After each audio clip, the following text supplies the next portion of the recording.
Good evening, good people. Welcome to another episode of Burning Bridges, brought to you by The Creative Catalyst. I am your host, Michael Crown, and we are here with a very special guest today, a very lovely and professional woman I have grown to have a lot of respect for as well. I would like to introduce you all to Latrice. Latrice, welcome to the show. Thank you. Good evening. Good evening. I'm so happy to be here. Thank you so much for this awesome gift of your presence. I'm looking forward to getting into a couple of things as well. How are you feeling tonight? I'm good. It's been a good day. So I got to work, took a nap, rested. So I'm up and happy now. Good. Okay. All right. So we're going to go ahead and we're going to dive into this thing, and we're going to try to see exactly if we can cover as many topics as we can within the allotted time we have. Okay, awesome. All right. Well, can you introduce yourself? Tell the people who you are, where you're from. Yes, definitely. So my name is Latrice Latin. I'm the owner of the Latin Law Group, a law firm here in Atlanta, Georgia. I practice personal injury and civil rights law. I also am a co-founder of Misfits Media, which is a media company that I have with my partner that we are getting off the ground now. I have 2 children, and I've been practicing law for over 13 years. Okay. Not Georgia born and raised. I'm from Portland, Oregon, but I've been in Georgia most of my life. So I went to high school, college, and law school here. So I can say I'm from here now. So it's like a split 50-50, just about? Yeah. Got you. Same here. I myself am, from Los Angeles, California, moved to Atlanta right at that halfway point and pretty much cater from there. I think that's probably the majority of Atlanta. Most people are, they just happen to come to Atlanta. It's rare that you actually get people who are from Atlanta. Definitely. I'm over half now because I came here like at 13 and I'm about 2/3 now. It's fine. It's funny because I actually moved to Atlanta. I was around about 12. Okay. So we have the same experience. Exactly. That's crazy. But that's good though. That's good. Okay. So, Oregon, that's on the west. Mm-hmm. Okay. So, we're coastal. Yes. Coastal. So it's always a pleasure to meet somebody who's on the, who's from roughly around the side where you're from. I always meet people who are on the east. Really, I love the West Coast. I mean, when I go back, and I try to go a couple times a year, it just feels like home, like oh, yes. You feel alive when you're on the coast that you were born. So you do. And, I haven't gone home as much as, as I would like, and of course, prior to 2020, and we'll get into that a little bit, but prior to 2020, I was going home at least twice a year or so. Yeah. But, when you go to Cali, you got to at least stay more than 3 days in order to do it right. Oh, definitely. Oh, yeah. Okay, so you are an attorney, lawyer, if I get it right? Yeah, I'm an attorney. I always get the terminology wrong. I don't, that's just me. I just, that's my ignorance. That is my ignorance. It's the same thing. In my head, an attorney and a lawyer are the same thing. Some say that an attorney passed the bar, a lawyer went to law school, but to me, they're interchangeable. So I just learned something new. Okay. All right. Okay, so you are in law. So let me ask you, in your process of getting into law, what was the thing that inspired you to get into doing what you're doing? Okay, so this is a funny story. Well, it's not funny, but when I was a little girl in Oregon, my grandmother, she used to live in the projects with my aunt and uncle. She had like 7 kids, right? Mm-hmm. And so when she wanted to get out, they had this welfare to work program, and they actually placed her in the DA's office. So she was the secretary for the DA for like 20, 30 years. And when I was young, I went to stay with my grandmother, so I was there with her while she was working at the DA's office, and I always used to read books, and I was just really into law. And so Mm-hmm. ever since I've been little, my mom has said I've always said I wanted to be an attorney since I was 5. And she's like, we would ask you every year, like, what do you want to do? And you're like, I want to be an attorney. So it was just something that was ingrained since I was little, Mm-hmm. and I never thought about doing anything else. So it was just something that over time, you were able to find your own interest by, it always starts from books. It Yes. always is that spark that you see somebody that you look up to, that you have respect for, and that's usually the thing that inspires you to want to pursue it. Because to me, that is definitely the kind of lane that you would really have to love doing what you do in order to keep going. Yeah. Okay. Okay. So that's very inspiring so far. That's a very inspiring situation, and you know I've met a couple of lawyers before, and a lot of them are not as personable as I would assume because you deal with Hmm. people.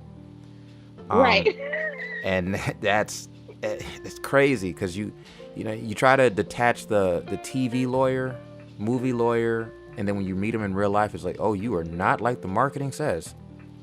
Exactly, exactly. And that happens a lot. I think that people mistake lawyer not just as a profession, but as who you are as a person.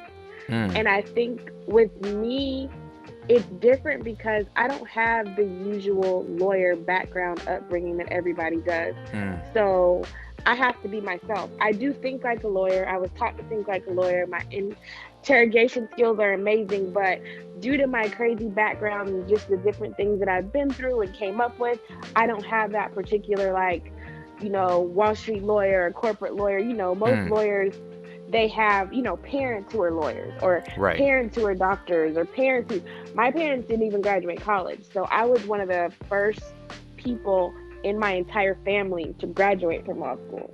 So Oh, okay. with that background, it was like I didn't know anything. We didn't know how you get to law school. There's one thing to say, okay, I want to be a lawyer, but Mm-hmm. it's like, how do you take those steps?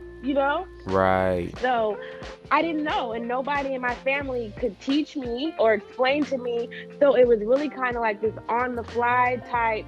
It's like I knew I wanted to be a lawyer, but I didn't know what I had to do to be a lawyer.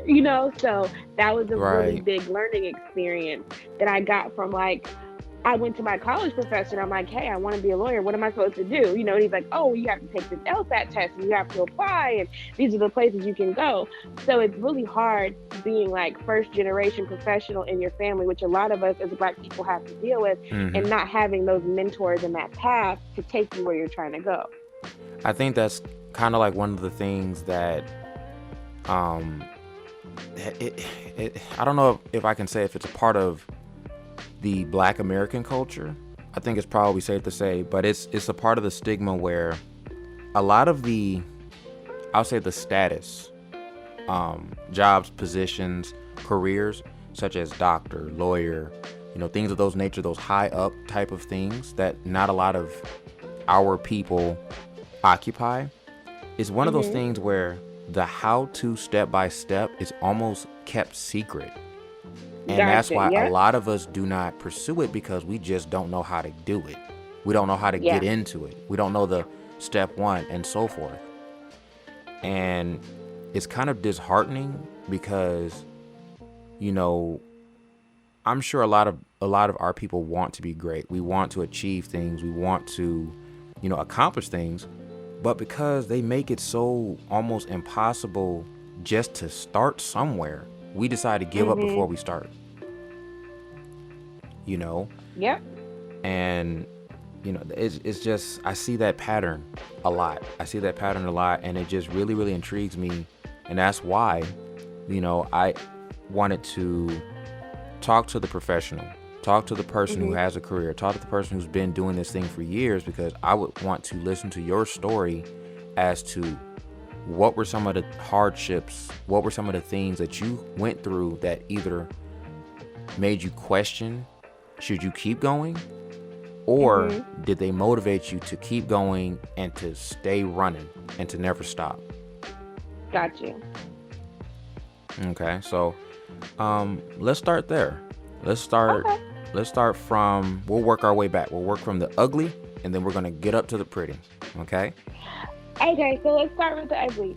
So we talk about the regular um, story. You know, a lot of us as Black people, especially as Black professionals, when we get to a certain space, we don't necessarily forget where we came from, but we forget how we got to where we are, if that Mm, makes sense. it does. It So does. of course I was a product of a single mother. Mm-hmm. I was raised by my mother and my grandmother, and I worked. You know, when I started, I bought my own car. I paid for my own high school stuff. You know, and then when it's time to go to college, I'm like, boom, I'm out. So I had left the house at 18. You know, Mm-hmm. my mom was taking care of me and my two sisters, and Okay. I was out there, you know, and I had no idea what it was like to be on your own. All I knew is that I wasn't going back home, you know? Mm. So this is like 99, 2000. And Okay. so I started working in a strip club, and I was a what do you call those? Not a bottle girl back then, a cocktail waitress in a strip club. Gotcha. And then I started dancing for a while, you know, like whatever Mm-hmm. it took to get money to get where I needed to go. Right. This is while I was in college. And it was so funny because I was dancing, and I guess one of my uncle's friends saw me at the club, and they called my mom and told Oh. her, and she called me and she was like freaking out, like, what are you doing? Where are you at? And I'm just like, how the hell do you know? You know? And it was just like, you need to quit right now. You know, we'll help you pay for whatever. Go get another job. So I'm like, fine, whatever. So I Whoa. go get another job, and I'm going to school. I'm waitressing. I'm going to school. I'm working at a hotel. And then finally I'm like, you know what? I'm going back to the club. Forget this, you know? Right. And so I got pregnant my senior year of college. Mm-hmm. So when I had gotten pregnant with my son, you know, my family was like, oh, your life is over. You're never going to be able to do Oh anything. wow. That's it. You know, you ruined your whole life, everything you planned on doing. And see, I'm like, I'm going to show you better than I can tell you type person, right? Right. So I'm working, I get a job, I'm going to school at night. I have my son at 20. I just turned 21, and I'm on grind mode. Like, I know I got to finish school because I know I'm going to law school. I Mm-hmm. don't care what nobody says, you know? So I have my son. I'm working during the day at Kaiser as like a receptionist. Mm-hmm. I'm going to school at night, and then I'm working on the weekend at like the mall. You know, so that was my life. I Mm. graduate from college like on a Sunday in the summer. I start law school the following Monday. Wow. And I just thugged it out. You know, my mom and my grandmother kept my son, and I just went straight through. I was like, I'm going to do what I said I was going to do. Nothing is going to stop me from doing that. And that was a determination that I had. And I myself, like, I have a nonprofit where I give back to other young women. I make it Mm-hmm. a big priority to tell people, you know, you can do whatever you want. Nobody can hold you back from whatever you plan on doing. Like, I don't have any regrets for anything that I did in my life because I wouldn't be where I was at if I didn't go through the things that I went through, you know? Exactly. Um, so I dated the hood dudes. I was out there being fast. I did all these things. And when I had first started practicing, I did criminal law because that's what I thought I wanted to be, right? You know, my Mm-hmm. grandmother worked in CA's office. Right. I wanted to be Matlock. Criminal law is where it was at. So I was working at the PD's office. And I Mm-hmm. remember I would go out to the club and I would see my clients there. And they'd be like, hey, Miss Oh. Latin, you know, you want a drink, blah, blah. And finally, like in my mind, my friends would be like, you know, you really have to grow up. You know, you really got to get professional. You know, you really got to. And it was just kind of like this process. So I've always been me.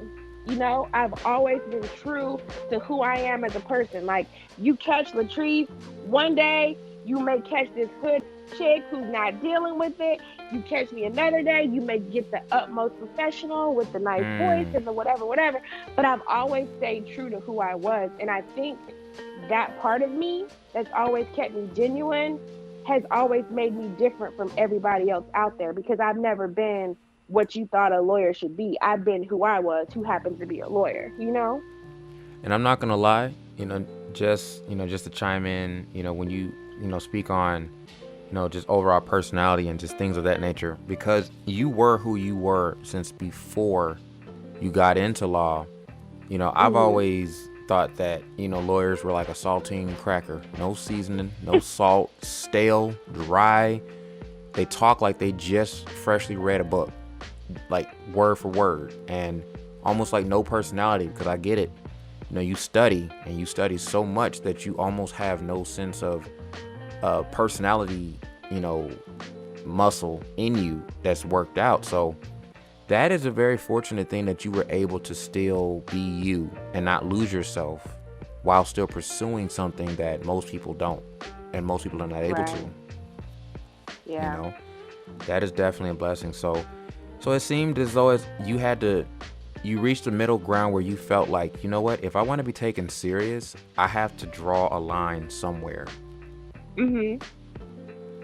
And what did that feel like when you finally finished what you finished and you finally could say, okay, I passed everything?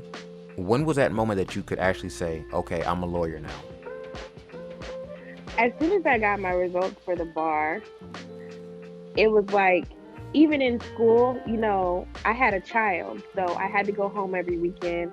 I wasn't studying 24 hours a day like everyone else. And everyone was trying to be on law review and moot court. I was just trying to pass, because at the Mm. end of the day, we all get that same bar degree. We all get that same bar card. Hmm. No matter what you do in school or how straight A, whatever, that may say where you're going to a big firm or what you're going to do. But once I get that bar result and I pass it, we're all on the same footing. Yeah, I And think that's something that can't be taken away. yeah, I think that, if everybody's working towards the same thing, but everybody goes about it a different way, sometimes people look at you crazy if you're not doing what they're doing, because you actually take what you're doing super serious, because you really, hey, listen, you know, I heard some things, some legendary things about that bar. That ain't nothing to play with. That's just Yeah. from the hype from what I've seen. And, you know, a lot of people I've heard had to take it a couple of times because either they screwed it up the first two times. And, you know, that was amazing that I assume that you took it the first time and passed it. Yeah, I passed it the first time. I was not Wow. going to do it again. You had made it up. Listen, you made it up in your mind. You will cut off everybody if it meant passing this bar. Yeah, and that's what I did. I stayed at school. I didn't leave. I studied day in and day. That's the only time when I studied day in and day out. I put all of my motivation and skills into that because I knew that once I received that, Mm. I had arrived at what I was doing. So when you passed your bar, how soon hmm did you actually start practicing? Well, I was already working. So when I had graduated, I had a job at the Fulton County Public Defender's Office.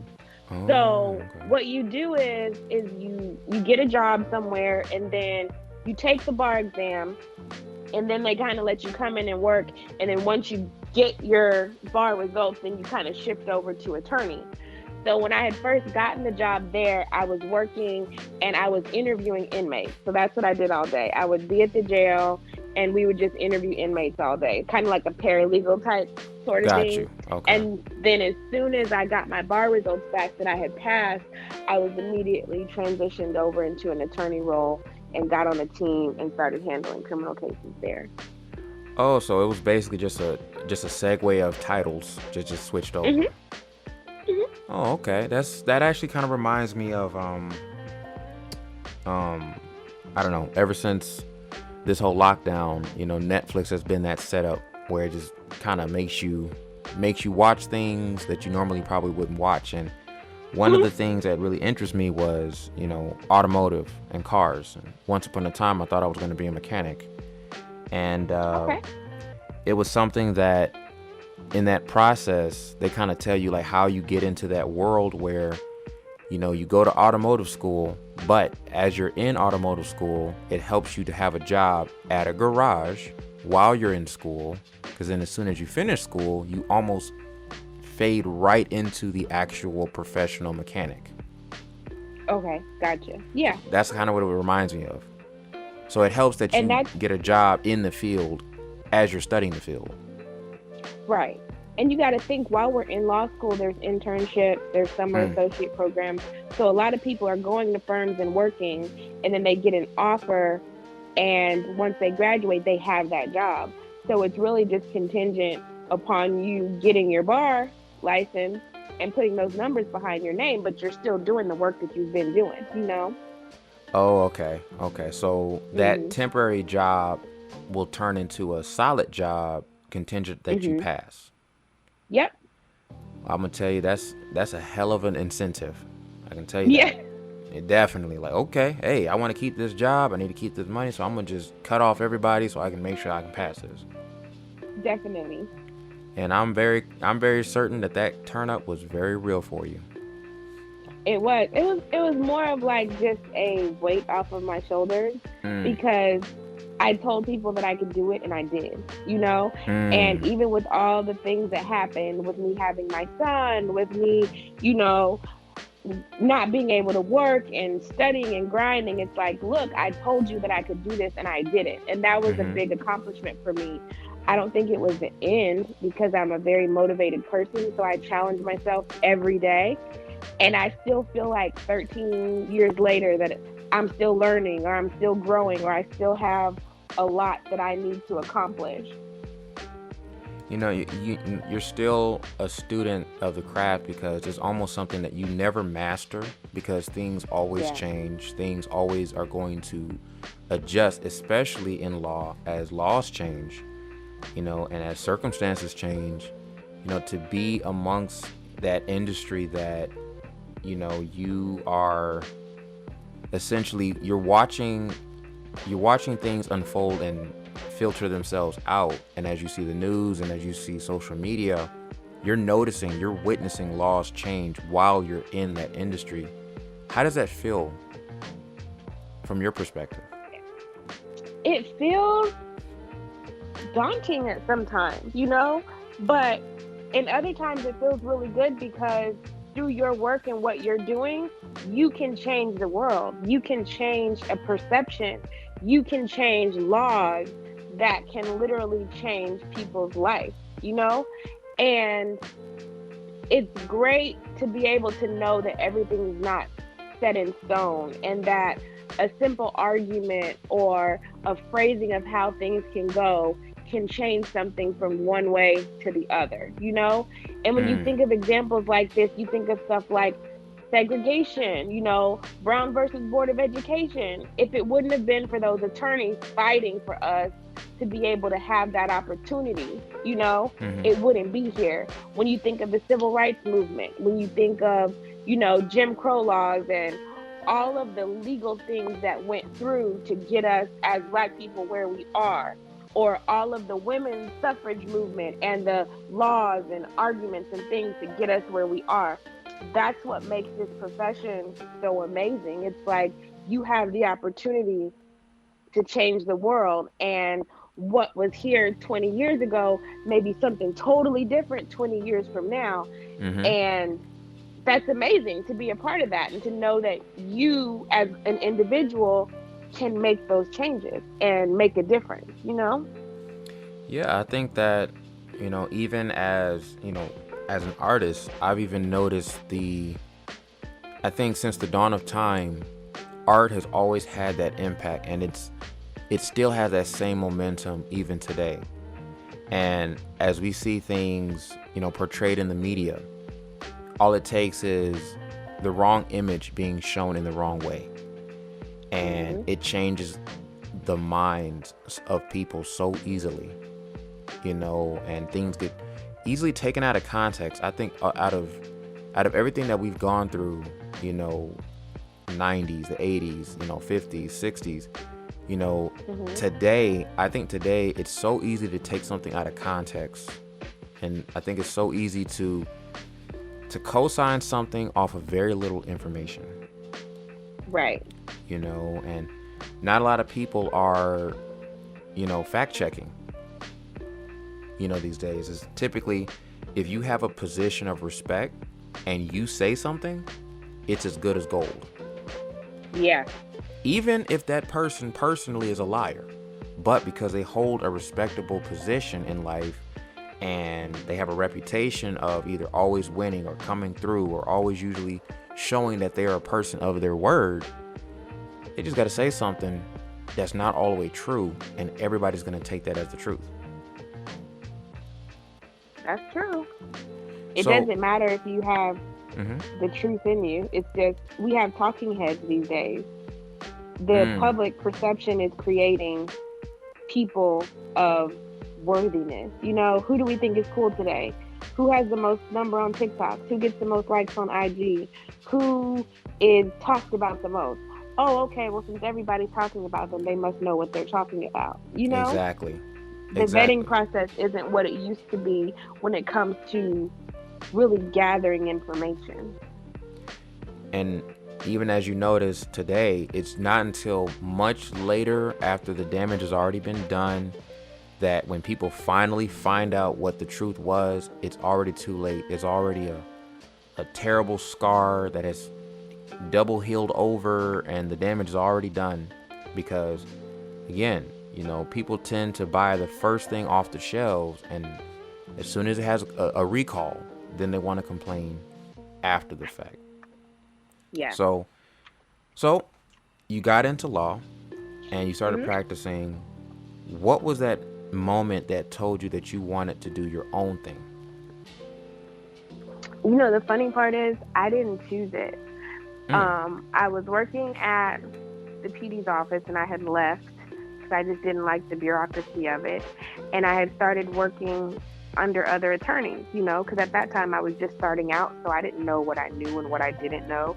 And so I would work with different female attorneys across the city. I did some entertainment law. I did some civil litigation. I did, you know, contract law.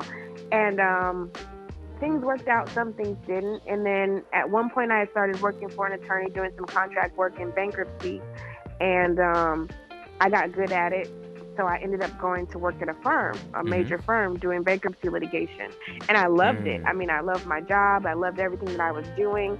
And at the firm, apparently the managing attorney and the office manager had gotten into it, and the firm had dissolved. And so my job was gone. You know, and I Wow. was just like, you know, so I left. And Oh it was just wait. like, well, what are you going to do What? now? Hold on one second. I definitely want to go back to that last part because something with the audio kind of went off a little bit. It went out and came Okay. back in. Okay. All right. Now say that last part again. You said that So, the job dissolved. yeah, the firm dissolved. Wow. And they were under investigation, and I was outside with a box in my last paycheck. And my mother is a consummate entrepreneur. You know, she's always like, you have to have your own thing, you have to have your own thing, open your own business. And I'm like, I don't want to. You know, I don't want to have a business. I want to practice law. That's what I want to do. And so at the time, I think it was like 2010, I could have went and found jobs, but it was quicker to just be like, okay, look, you know what? Let's just open up shop, see what happens. If it works, it works. If it doesn't, I can always go back and work somewhere else. And that's kind of what pushed me into opening my own firm. It was like I had one paycheck, I had 2 children, I had a mortgage.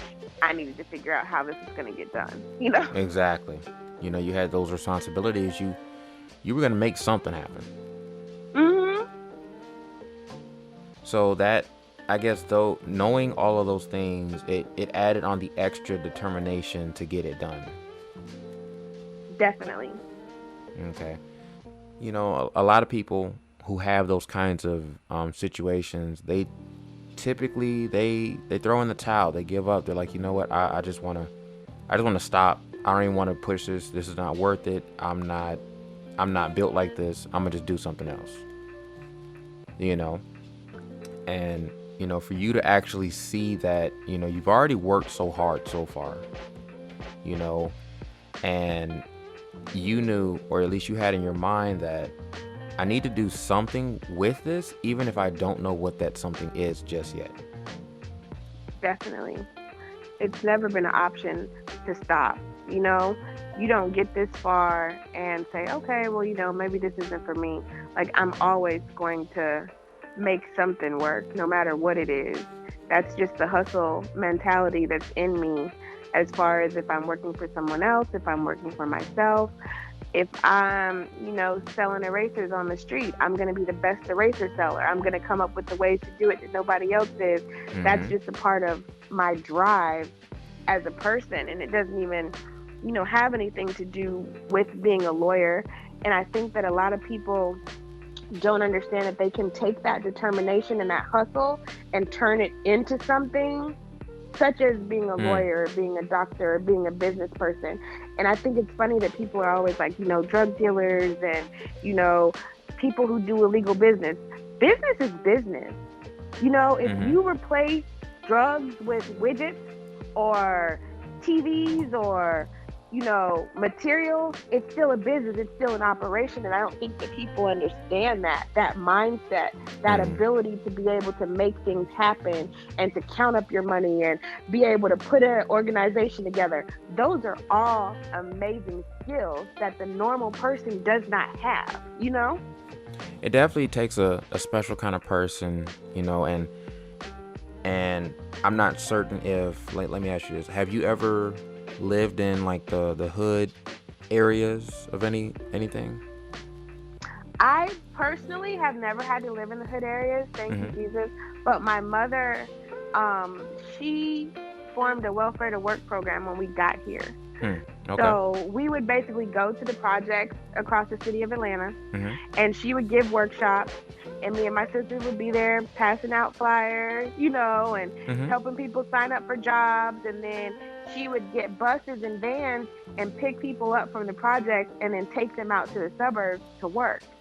And Okay. when I was 16, me and my best friend, we used to go with them, and we started working at Checkers. Got you. So I'm what you'd call hood adjacent. Like, I never had to stay in the hood. I never really had that opportunity per se, but I Mm-hmm. was so fascinated with it that I would put myself in the mix, either through work, friends, just personal. Like, I was fascinated. It's like, I want to see what they do, how they live, how this works, how this goes. I just had this weird, like, fascination, and maybe it was because I didn't get to see it growing up. So to me, it was like, I need to find out everything about it?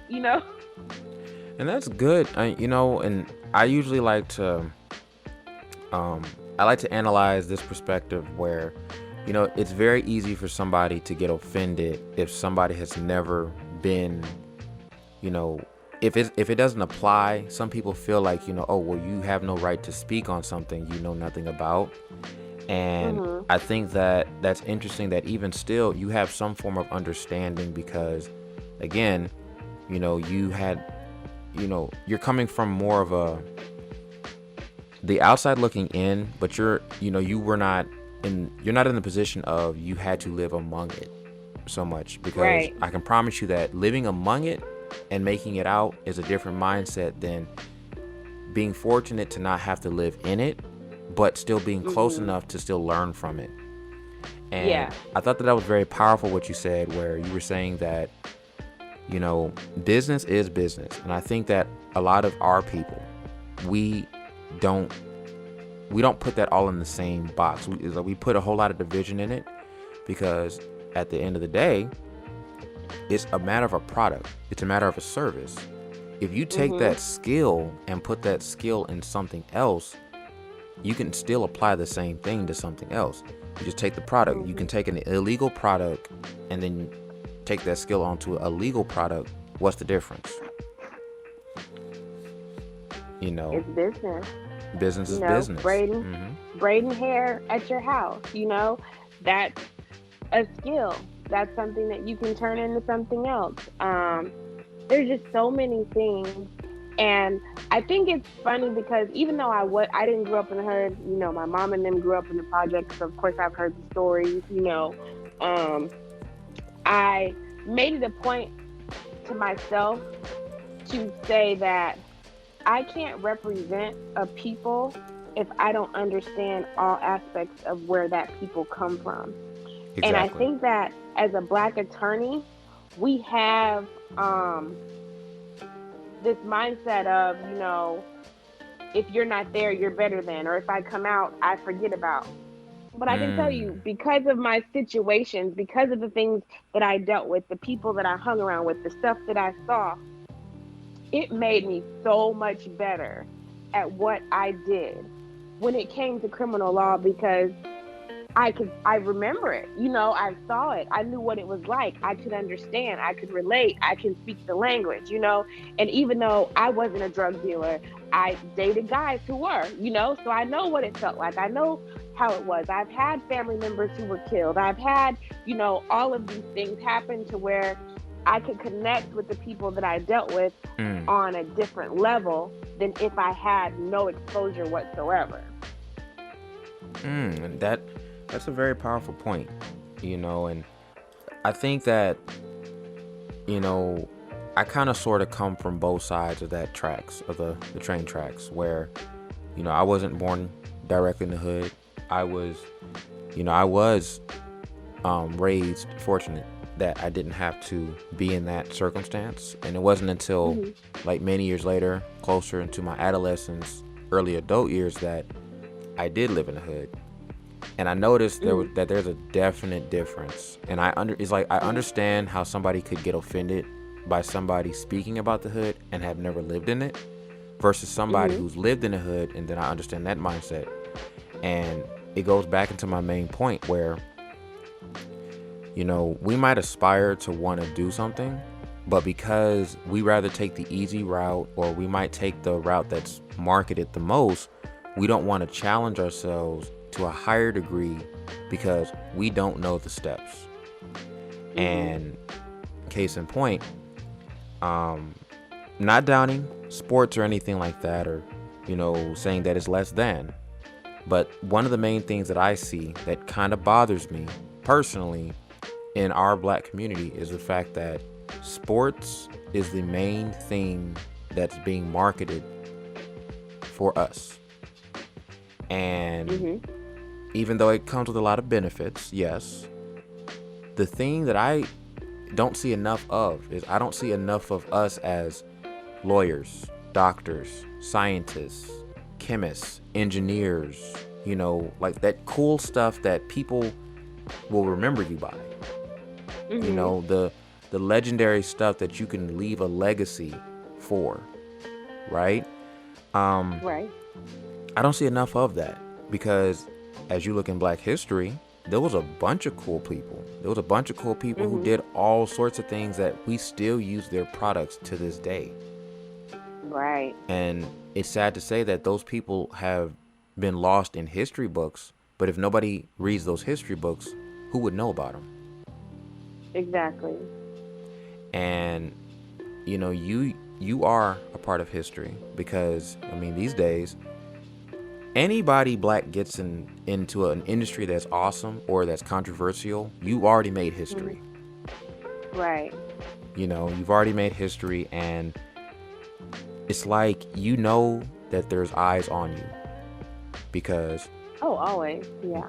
one, you're young, two, you're black, and three, you're a woman. Hmm. So automatically you have three things working against you without you even trying.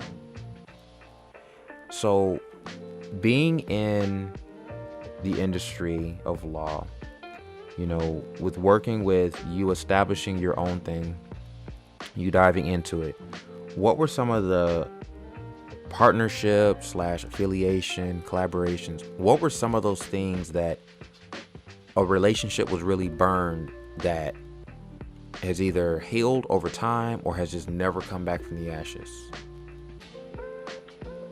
Let's see. Well, one of the good things about working for myself was that I was the boss. There Okay. had been times where I would take a break and I would say, hey, I want to go work at a firm. Mm-hmm. So, um, majority of firms which are white male dominated, Mm-hmm. you get this sense of you're not good enough, or you're here because we let you be here, or we Mm. know more than you do. And so that was something that I struggled with a lot, because just by being a woman, being a Mm-hmm. black woman, you're looked at as not good enough, Mm-hmm. or not there. And the crazy part is that it wasn't just from others in the profession, but it would be from clients, In their mind, when they think lawyer, they think white male. Wow. So when you have, and I mean black clients, white clients, any client, it's like, oh, are you the secretary, or who are you working? No, I'm the attorney, and we always talk about in some of my different lawyer groups as women, Mm-hmm. as how us as black women go up to the courtroom and they think we're the client, or Mm. they ask us for our bar cards extra times because they can't believe that, black women are lawyers. And I'm like, it's 2021. Come on. We've been Right. around, we're here. Why are you still treating us as less than, or not enough, or it shouldn't be a surprise? As far as bridges being broken, one of the things that I've always prided myself on is not burning a bridge, and Mm-hmm. not ever leaving a situation that could come back to haunt me. Mm. My grandmother always taught me, when you were younger, you got to kiss ass so you can tell them to kiss yours, right? But I've never had a situation to where, even in situations where, people have treated me bad, or misjudged me, or tried to sabotage me, it's always been my personal thing to keep my cool, to keep my sanity, to keep everything on kill, because everything always comes back around. And the Mm-hmm. legal field is a small field. So today I may be an associate at your firm. The next day I can be the judge or the judge's clerk deciding where your case goes. So it's Mm. like, you can't treat people any kind of way, because you don't know who might end up being the hiring partner on the committee when you try to, file for a job. You don't know when I might get a case that's against you that I would have worked out, but because you treated me some kind of way, I might be a little extra difficult. Just because you So can. yeah, and I keep my little nuggets to myself. I always Mm. act professional. I move on. I let people know, now I don't take no, of course. Mm-hmm. You're going to respect me. You're going to treat me how I want to be treated, and I accept and expect the same respect that I'm giving. But as Right. far as like burning bridges in this industry, I can't think of any uh, instances where I've done that, because I know that whatever comes back around can Mm-hmm. come back around. Now, I've had people do me very dirty, Mm. but I've always attempted to walk away graciously, so that when that turnaround comes back, I can smile and laugh. There's a lot of stuff I could have did, I should have did, but I'm like, no, you know, we it's in this industry, you just can't do that. Well, on my behalf, being a woman, being a black woman, wanting to survive in this industry, there's a lot of stuff that you got to take that you wouldn't otherwise, because you never know who's going to pop up, or what's going to pop up, or how your paths may cross again. That is, I could say that it's, it almost sounds like the tattoo industry. And, I am very familiar with that industry. I myself used to Hmm. be a tattoo artist, and that was a chapter that I closed a bit while ago. And as big and as small as that industry is, it's all about name dropping. And as you say, you know, you could literally be in a situation where somebody that messes up a tattoo, you might be right next to a person who might be later on fixing that tattoo and things like that. And or if a person doesn't like you, they might intentionally mess up that tattoo. As messed up as it sounds, this is very true. And I think a lot of people don't really think about the things that they say and do until later on when it matters. And then you end up remembering, oh yeah, I remember you. You gave me a hard time. Hmm. So maybe I may not go the extra mile to make sure that you get your way because you gave me a hard time. Mhm. And, you know, everything is about politics. Everything is about politics, whether you're a politician or not. And, you do have to put up with some level of BS while dealing with a person, just to get to the next step. Now, I always say, if you have to deal with something and go through a hardship, make sure that you have a goal, that you're going towards something. Don't just deal with something just to be dealing with it. Mhm. And I see a lot of people that are like that. And, just even from what I see, just off of your social media. So let me ask you, are you really a social media person? I'm not. I'm trying to learn. Um, it's a big thing for me. Like, Mm-hmm. I'm the one who was like on Facebook back in college, but when Instagram came, I was just like, I'm not getting on that. Like, I don't have pictures, I don't take selfies, I'm not doing that. So it took me a long time to adopt it, and finally I got on Instagram, and I was like, okay. Then Snapchat came, and I was like, no, like, I'm not on Snapchat at all. It was just too much. I'm not on TikTok. I have a Twitter, Mm-hmm. and it took me forever to learn Twitter, but I was just like, okay, you can write like 140 characters and people can write back, and that's kind of cool. Mm-hmm. But I'm old school. So I started doing social media recently because Mm-hmm. with the new normal, that's where the marketing and the advertising is. IG, Facebook, that's where people are finding their lawyers, that's where they're finding their information, that's where they're reading their news. That's where everything happens. So it's kind of like you don't have a choice but to be Mm-hmm. a part of it. So I'm trying to get into it more now, Yeah, that's become the slowly. future. People go on Mhm. social media. If they see a plate of food, ooh, what restaurant is that? Boom, I'm going to go get it. Mhm. Ladies, if you see nails, if you see hair, if you see something, somebody's glammed out. Oh, they in Atlanta? They 15 minutes away? I'm pulling up.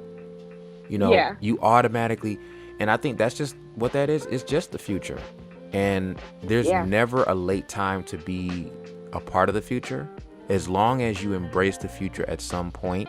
Because my philosophy is, if you do not embrace the future, it will leave you behind regardless. Exactly. So Definitely. it's best to be with it, to understand it, so it can be your present, Mhm.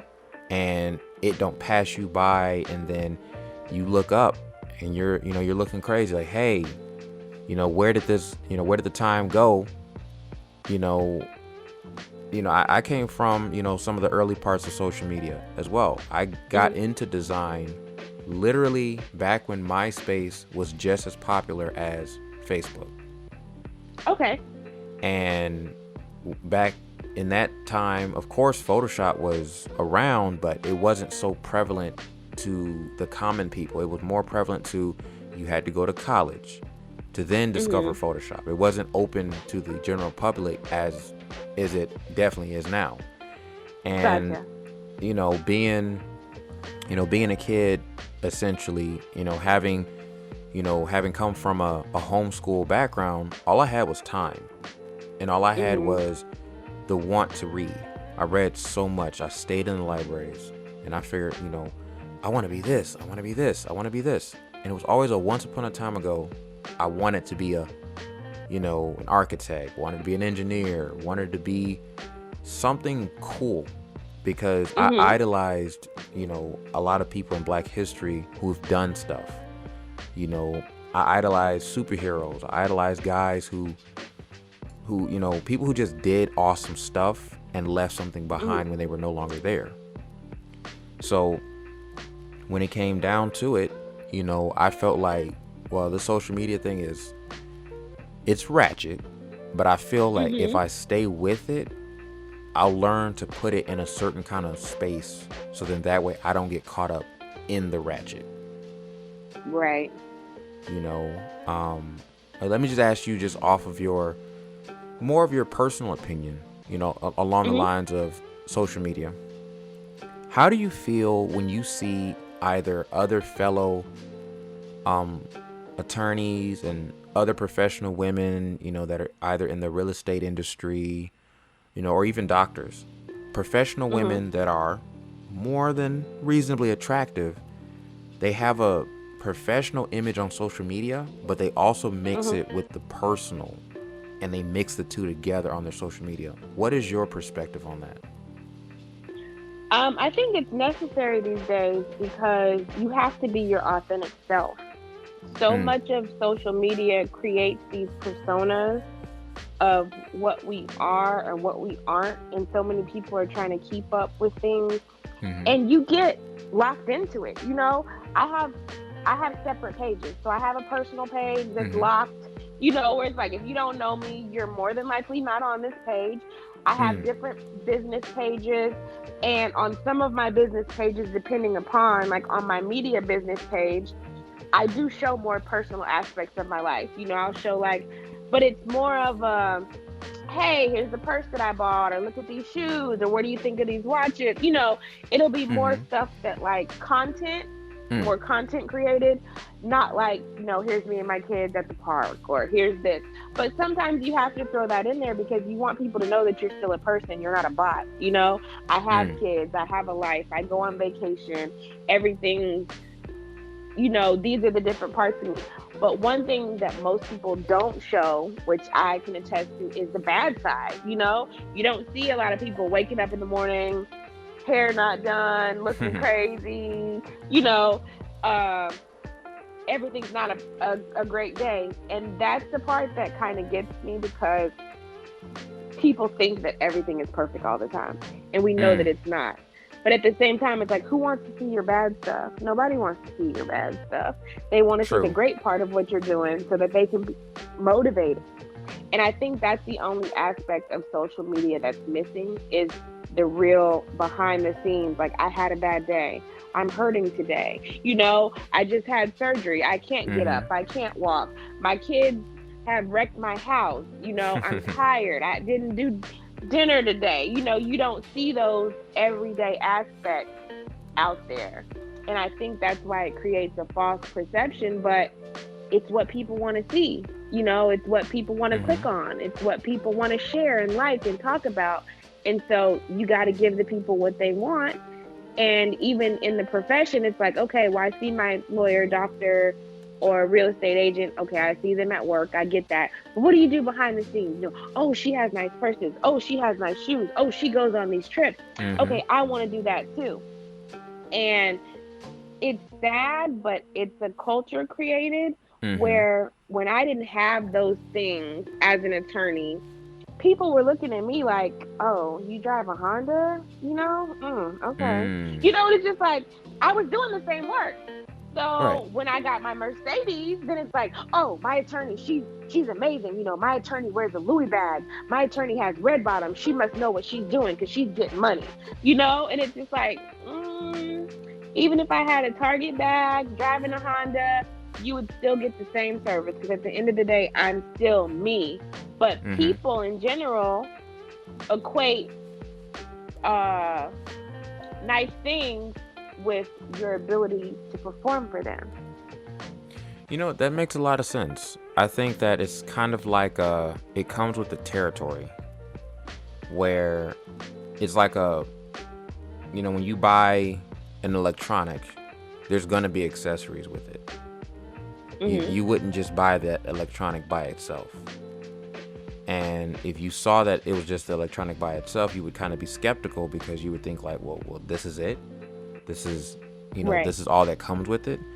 I think that for women, should I say, I think that for women, it's more of a case that, okay, yes, you're a professional, but because you're already in an industry that's, very sexist, you know, it would be very nice to have something nice, not something. It will be nice to have someone easy on the eyes because then it Hmm. helps with the accepting of you. Because if you're both beautiful and you're book smart, then my whole respect level goes a whole nother way. It is marketing. It's self-marketing in a way because, you see a beautiful woman, but then she's also book smart and she happens to be really good at her job. you put her in a different category than you would a common regular Joe Blow. And that's the So, first thing that you see. When you see someone, when you look at them, you can't tell how smart they are, or what they can do, or where they can go. But if they're pretty, it's like, oh, she's pretty. I'm going to call her. hmm That's when I started putting my face on my cards. That's when I started putting stuff out. And those visuals is what remind people. And I've literally gotten referrals from, oh, they want a black woman, or, oh, you're so pretty, I want to work with you.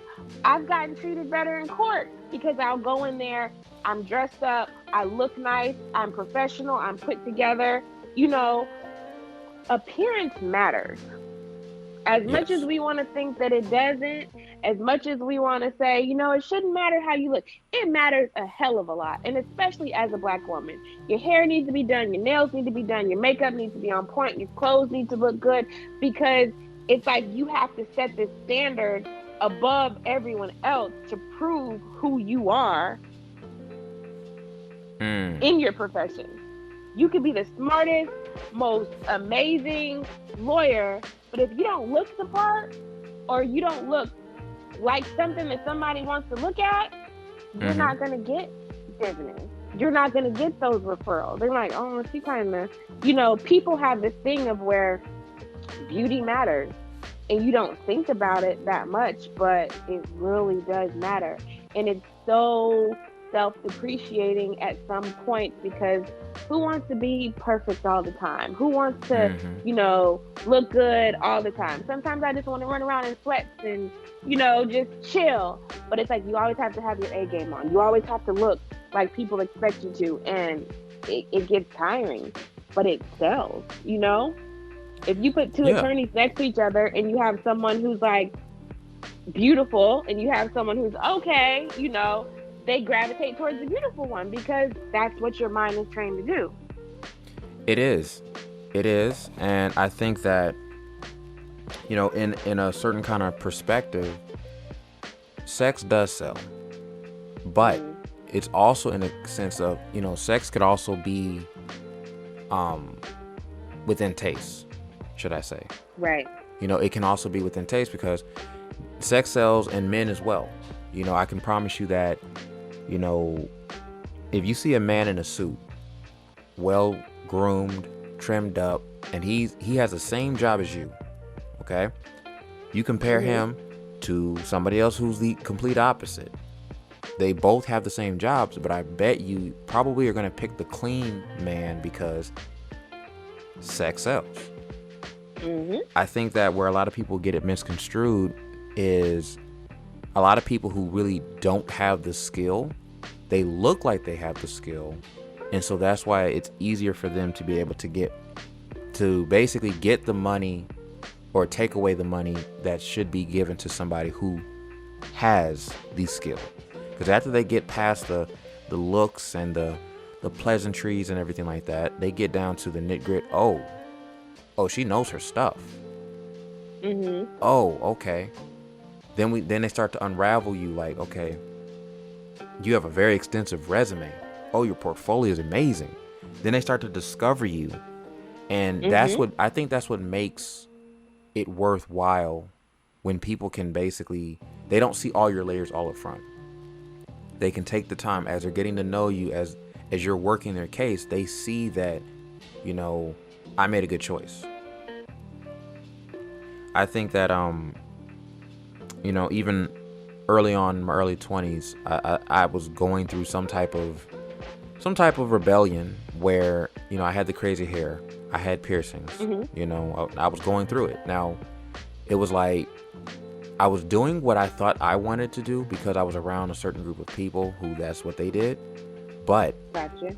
it was also a case where, as talented as I was, it was hard to convince people of my talent, because when they saw me, I looked like somebody that probably would rob them. I looked like somebody that would be late all the time. I didn't look responsible. I didn't look dependable. I didn't look professional. Ultimately, I just Mm-hmm. didn't. And I found myself having to use my mouthpiece so much just to convince somebody, hey, I'm the person for you. Because what they saw was like, I don't know. I Yeah. don't know. It's just, I want to, but, and I always They felt don't like feel comfortable. they didn't feel comfortable. And I've always felt like the people who gave me a chance out of pity. Mhm. And when I found out that most of the cases that was true, it didn't make me feel any better. So I was like, you know what? I'm going to have to really clean this up. Really, really clean this up. And, I myself, I can say that, I like the gentleman approach to design. I love suits. I love cleaning up. I love having my beard. I love cleaning up to the degree of I might look like I'm going out to dinner, but I'm taking some pictures because I like to have a professional appeal, as well as I can design my ass off, and I can say that and draw circles around people by doing that. And that's why I think what you're saying is, you look the part, but you also can mop up the floor. Mhm. You know. And that's what surprises them. Most of the time they're like, "Oh, she." Even I've been in court. The judge will smile. "Oh, she's so cute. She's so this." And when I get up there and I literally destroy my opponents, they're like, "Whoa, we didn't expect that." And it's like, "Yeah, you didn't. That's the good part." But that's actually a great strategy, because people, they don't put attractive with a badass. They don't put that in the same category. Mhm. And I mean, you figured it out. You clearly have worked out some type of strategy that works for you, and with that, that's something that a lot of people can't say that they can do successfully, should I say. Gotcha. Mhm. So with business, I take it that, in your field, you've dealt with a lot of difficult people, you know. Yeah. And this is just my personal observation of just watching you for a while on social media, just watching how you move, watching, what you post, and just being very aware of what you do. You have been on my radar, and as I've seen, I can tell that you have had those people who would underestimate you, would try you, and probably try to bring you out of the element that you worked hard to protect. Has there ever been moments where someone has taken you outside of your zen? Oh, definitely. All the time. All the time. And one of the things that I pride myself on is I'm always honest. I don't try to hold back. I say I don't like people. I'm not a people person because I can't fix my demeanor. I'm one of those, I have that face where you can look at my face and see what I'm thinking. And it also hurts that, like, I'm an empath, so I can feel people and I can feel their personalities and I can feel the things that go on around them. And there's been plenty of times where somebody has walked in my office and the energy is just off. And I'll have to be like, "No, I can't help you. No, this isn't going to work." I've had, of course, clients who tried to, come at me the wrong way. But one thing about me is, like, if you're going to come for me, you better be ready, because I keep my stuff impeccable. I have my notes. I have my information. I got dates. I have whatever you looking for. I got it, So it's like, I stay to the point to where there's never been a time where somebody can say, "Oh, you dropped the ball, you did this, you did that." No, I got receipts to back it up. And if there has been times, and most of my times that have happened is because of help that I've hired on, and them not assisting the way that I needed assistance to go, or not doing the things they need to do, and people coming after me, I'll own up to that mistake, because even though I didn't do it, I put that person in the place to make it. I have no problem giving a refund. I have no problem redoing something. And if you go to any of my clients, they can always tell you, like, if she's not one thing, she's honest, she's fair. She tells you what it is. She tells you what it's going to be. I don't make up stuff. I don't sell dreams. I sell legal services. So this is what you're going to get. This is what can happen. This is what may not happen. This can probably happen. I always pride myself on underselling and overachieving. So you're always going to get better than what you got, but I'm not a bragging type person. So it's going to be like, I can tell you, I can probably do this. I can't guarantee it, but watch me work, And Gotcha. I always exceed expectations. And because of that, I've kept the good reputation that I have. Now, I can say there's been some situations, and mostly when I was doing immigration, and it really wasn't it was my bad because I speak Spanish, but not to a level to fully communicate with my clients. Gotcha. And when you have to go through a third party to communicate, there's always going to be stuff that's lost in translation. And I think that's one of the biggest issues that I had, is that the things that I tried to convey weren't being conveyed because they weren't coming from me. And that's why I stopped doing it. I loved immigration when I was doing it. I was really good at it. I was making strides. But I have to be able to communicate, because that's my superpower, communication. Making sure that we're on the same page, making sure you understand where I'm coming from, I understand where you're coming from. And if you can't do that, you can't get that relationship that you need for somebody to be able to trust you and understand you and know that you're doing what needs to be done, Right. Yeah, I think that was very, very eloquently put.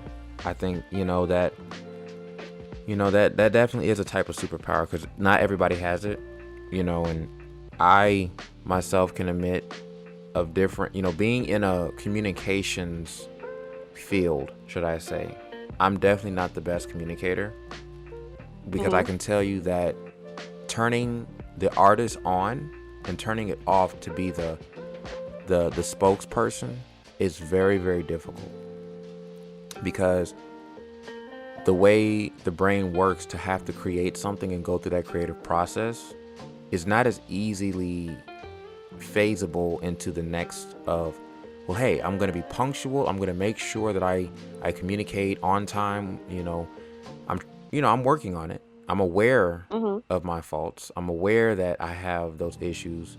And I think that there's a difference with someone that is aware that they have issues with something and are working to better those issues, versus somebody who has issues but denies ever having the issues and continuously to, do bad, in other words. Gotcha. So one thing that I do want to ask you about, which is very, very familiar, was, so you said that, as you've been through the process, you've hired help, this and that, and everything like that. So you have had those moments where you've had somebody essentially use your face card as they were working with you, and either things went left or things didn't go as much as they would if you were directly contracting the situation, correct? Yes. So what was that like when you had to play cleanup? It was hard. I mean, I'm still to this day cleaning up from a situation that I had where I had went into a partnership with a group, and our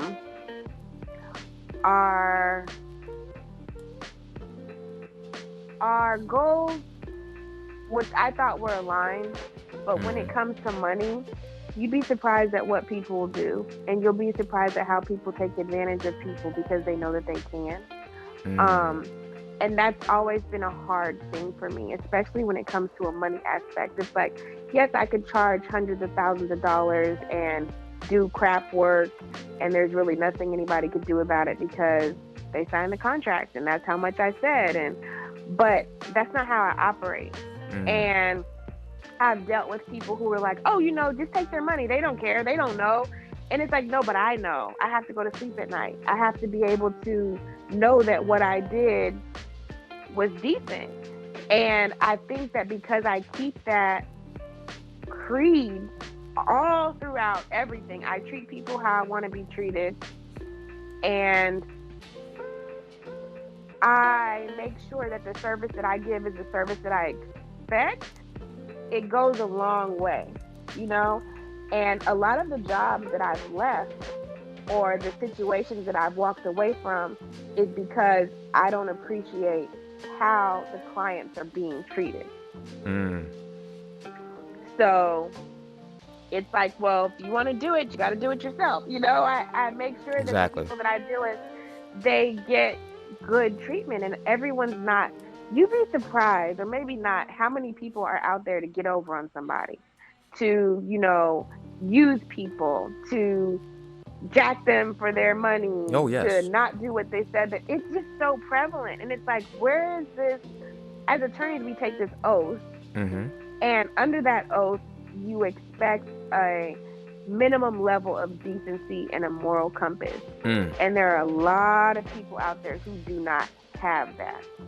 mm. And I think a lot of people are so used to it that they get brainwashed from it, that they don't even understand what it's like to have someone with integrity on their side, you know? Yeah, they're not used to it because they're used to being lied to in a way, in so many Mhm. different ways that it's the normal thing. That it gets weird when they run across somebody who is honest, but who's also blunt, and who will also kind of give you that extra little bit of information that they probably would not ask for, but they know they need it. That it kind of comes off as being strange because it's like they would look at you funny, like, wait a minute, why is she being so useful? That Yeah. they start to Why is almost she get honest? suspicious. Yeah, they get suspicious of you. Mhm. I think and I want to share an actual project situation that I had a huge lesson from. It was a paint project that I was helping a young artist that I thought at the time was going to be my protege. Mhm. And I found out about her through mutual friend and family, that she draws, but she's never painted a mural, or she's never done a canvas or anything like that. So I was like, you know what, I want I want her to shadow me, because I never had anybody to shadow, because I'm sure that I could have learned and avoided so many mistakes coming up, and Mhm. that has always been a thing of mine. I always wanted to help somebody not make certain mistakes, because I know everybody's going to make their Gotcha. own. I just wanted to kind of help somebody's journey a bit better than mine. Mhm. Okay. So it was a moment where we found we found a location, and it was somebody that she knew, which helped, because then now it kind of breaks stranger the stranger danger situation of, well, hey, I don't know you and you're asking me for money, kind of thing. So Mhm. when we got into the situation, um of course I had to quarterback the project. you know the artist, all she did was basically essentially act as the referral, but she would also be the one who would help me paint this. I came in, I did the presentation, I did the pitch, the professionalism, the contract, and as well as collecting of the funds.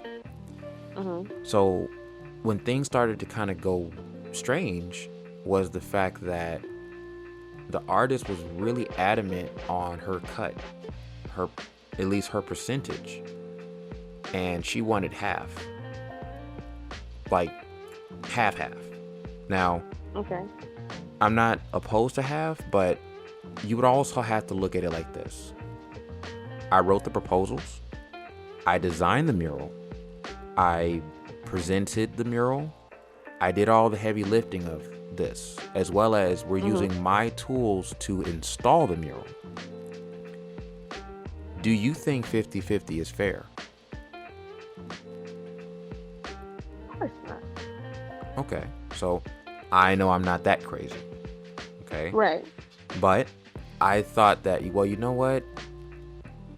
This may not be technically fair, but I kind of want to lean a little bit more on ethics, because I want her to have a good experience. So this Mhm. time I'm going to let it pass and give her half, because Mhm. I want her first experience to be a good one. I know this sounds like something else, but this is true. Okay? Um, so things started to kind of go awry because the design and everything like that did not pan itself out accordingly. And that was definitely my fault. I started to circumvent in areas that it shouldn't be. I took a lot of shortcuts that I should not have. The design was starting to not look like what I was selling. Mhm. So it almost kind of looked like I was scamming the client. And that was something that I had to kind of sort of recently look at and really assess. I'm like, wow, I sounded like a scam, because if I show you a design, you're going off of, you're expecting to get that design. Right. Well, in this instance, it didn't happen. There were a lot of things that were at play that caused me to not mentally be in the usual headspace that I am, that I could guarantee something. So this girl knew that the client didn't like it, not one bit. In fact, Mhm. she hated it. But as she came around, she never said anything about it. She never commented. She saved all her comments for last. And Gotcha. as it started to near the end of our contract, as I'm thinking, we're almost done. And it wasn't until, like, as it dwindled away, the artist started to make herself less and less available. Which I'm thinking, oh, well, maybe she must not want this money. Maybe she doesn't want this, accolades of doing a mural. Mhm. Little did I know, she knew that the client was going to fire me, and she didn't want to be around to witness it. Wow. Yes. And all the way to, I think I had painted for, like, in all honesty, I painted like for 14 hours.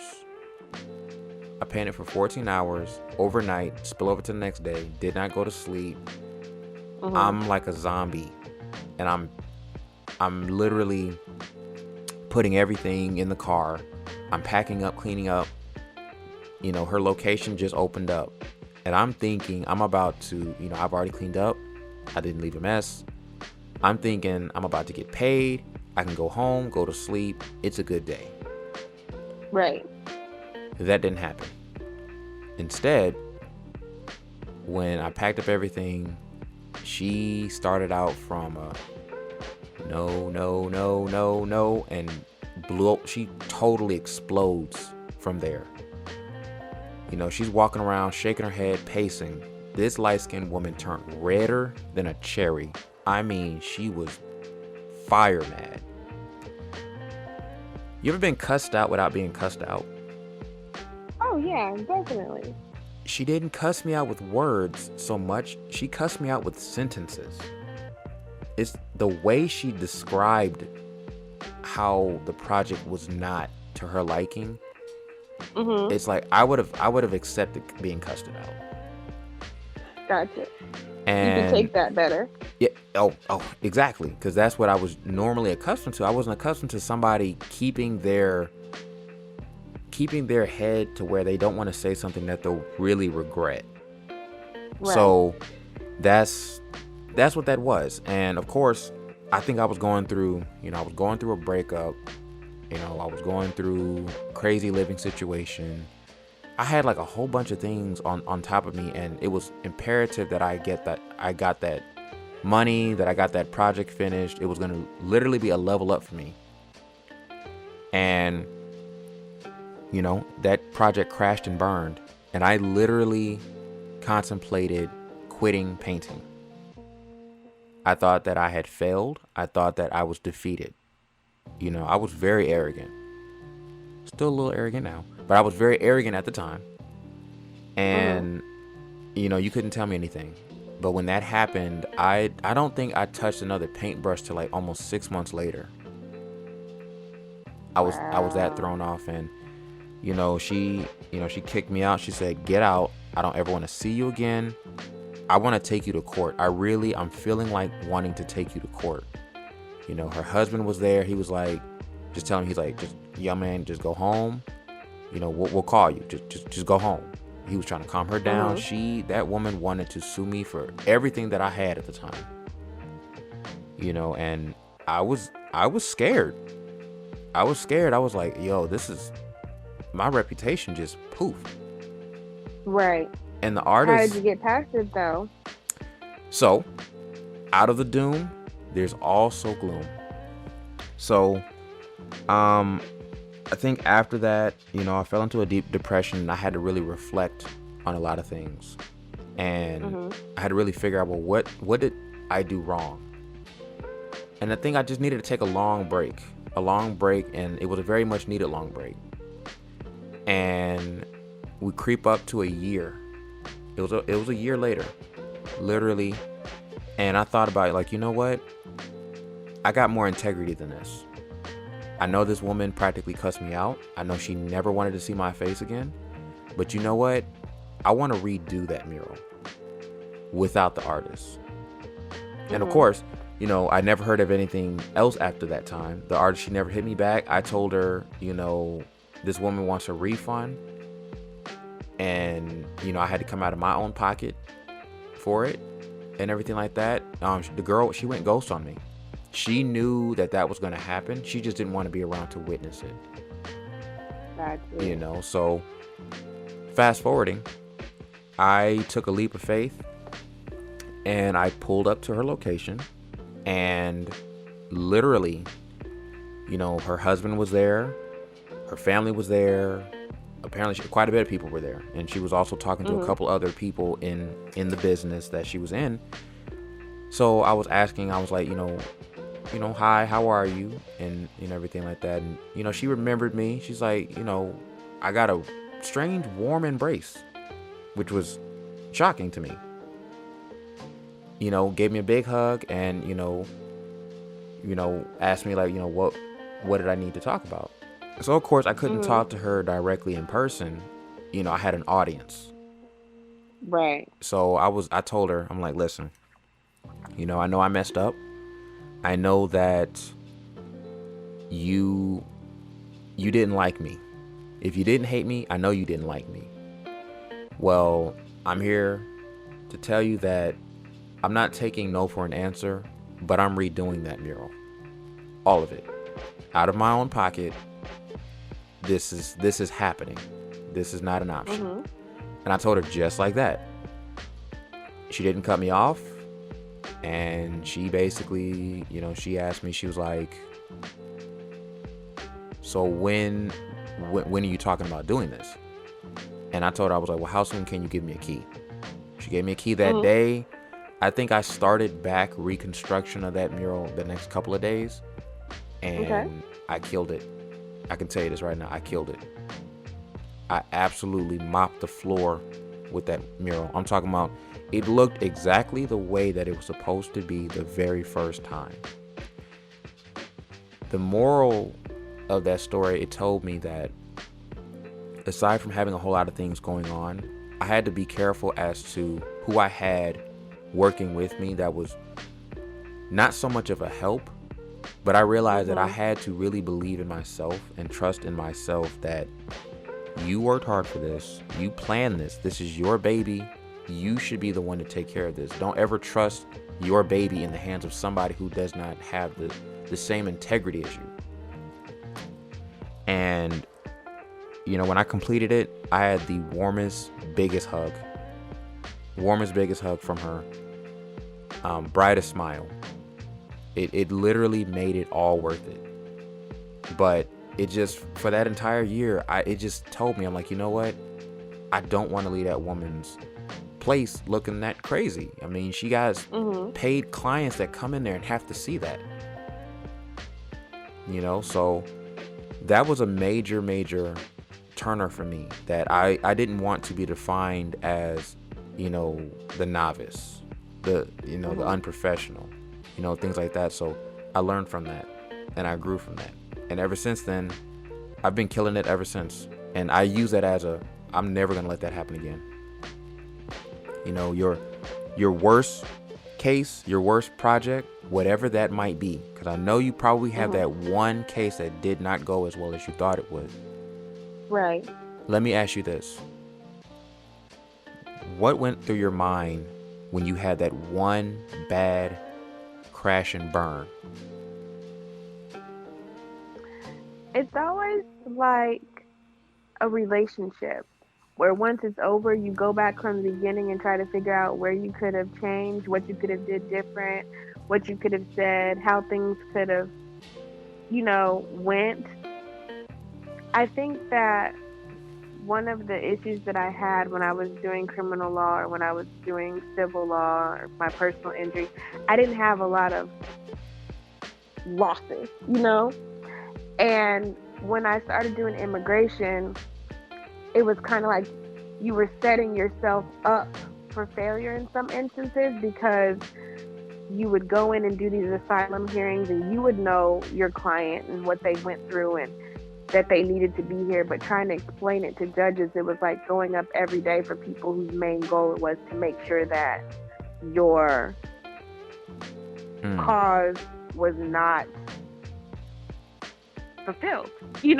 Right. And it creates a burnout, because there's nothing worse than putting work into something. Like, say you cook a big meal, you cook this big, huge, elaborate meal, and then you serve it and they don't eat meat, or you go out and you paint this amazing, beautiful picture, and it's in all these different colors of sea blues and greens, and the person is colorblind. They can't see it anyway, Yes.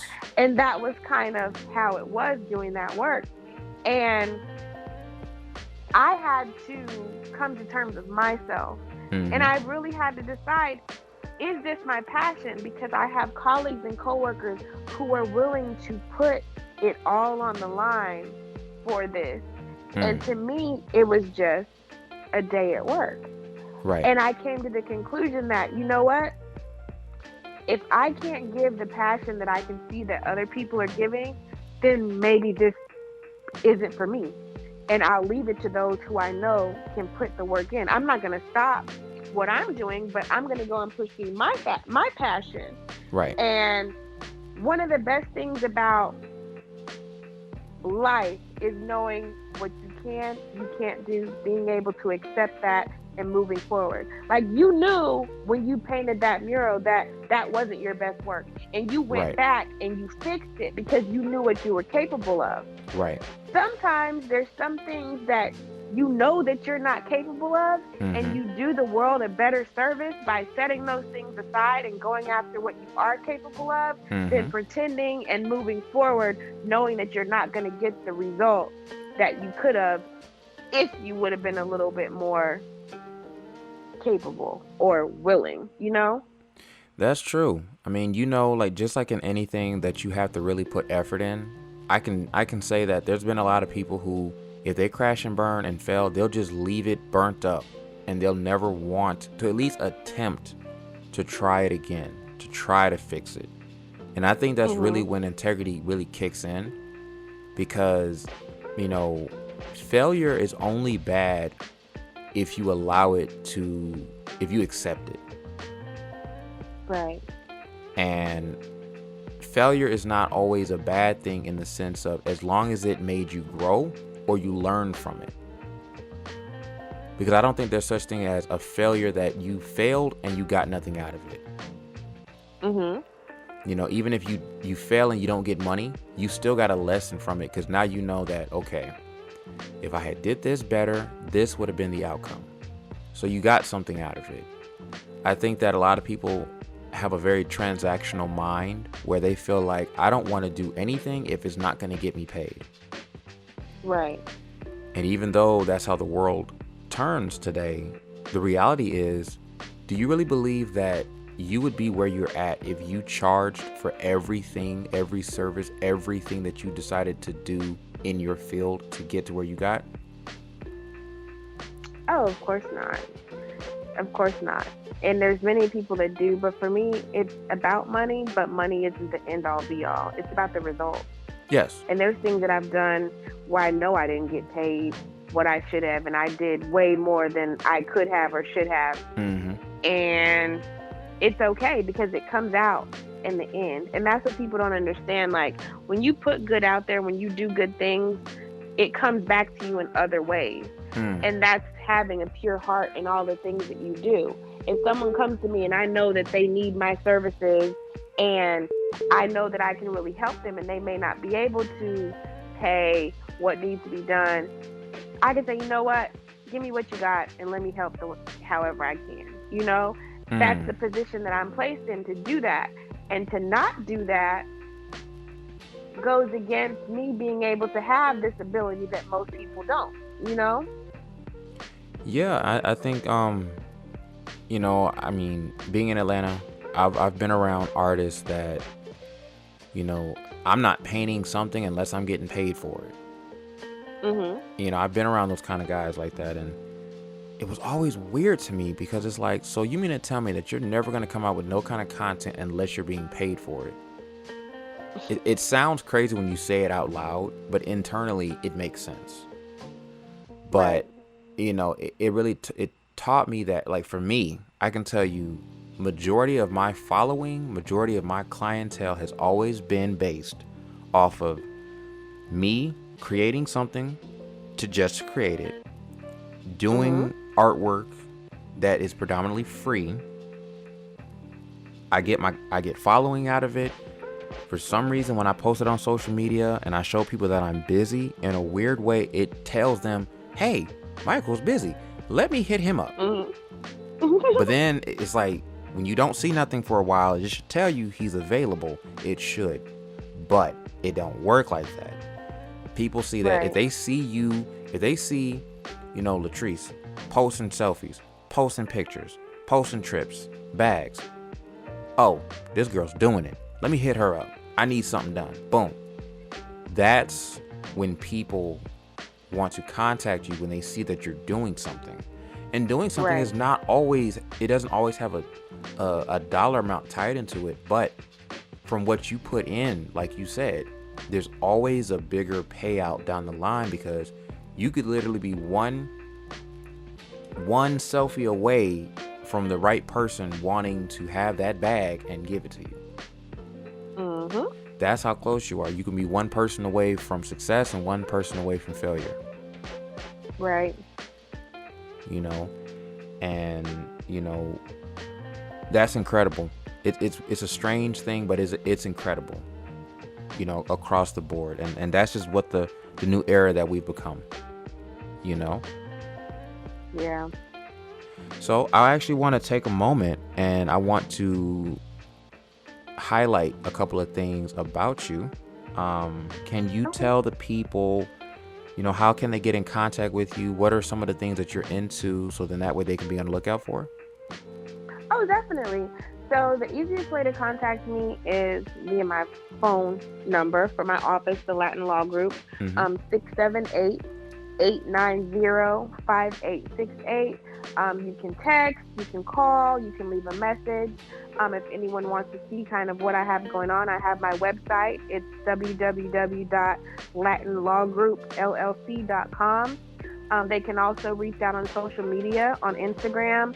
I have ATLPI Attorney, and I also have Latin Law Group on Instagram. So that's how I engage. People send referrals.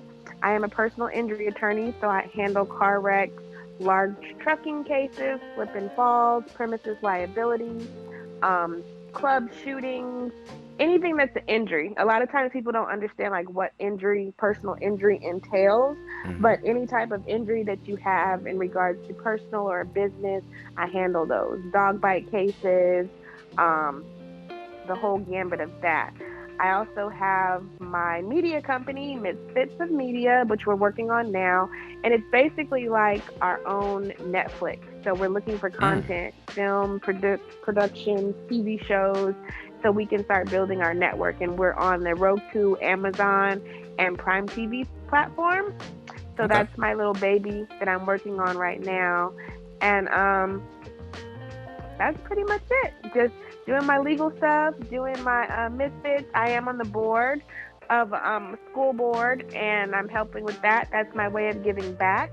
I also have a nonprofit, 4BG, for Black girls, and basically we assist with girls from grade school up to high school with just learning how to be ladies. We do college tours. We teach them how to cook. We help them write essays and get ready for school. We teach them just life lessons, hygiene, manners, anything you can think of. Just being able to give back to young ladies and let them see actual professional women in where they want to be and how we succeeded and how we can help them. We have mentors who are teachers, lawyers, doctors, accountants, anything that you can think of. That's pretty much what I do. And how do you sleep? Very well, actually. I love to get sleep. Like I told you, I took a nap. I sleep a lot. Like every night I have to get my sleep or I'm going to be cranky. So I got to make sure that I get my rest in.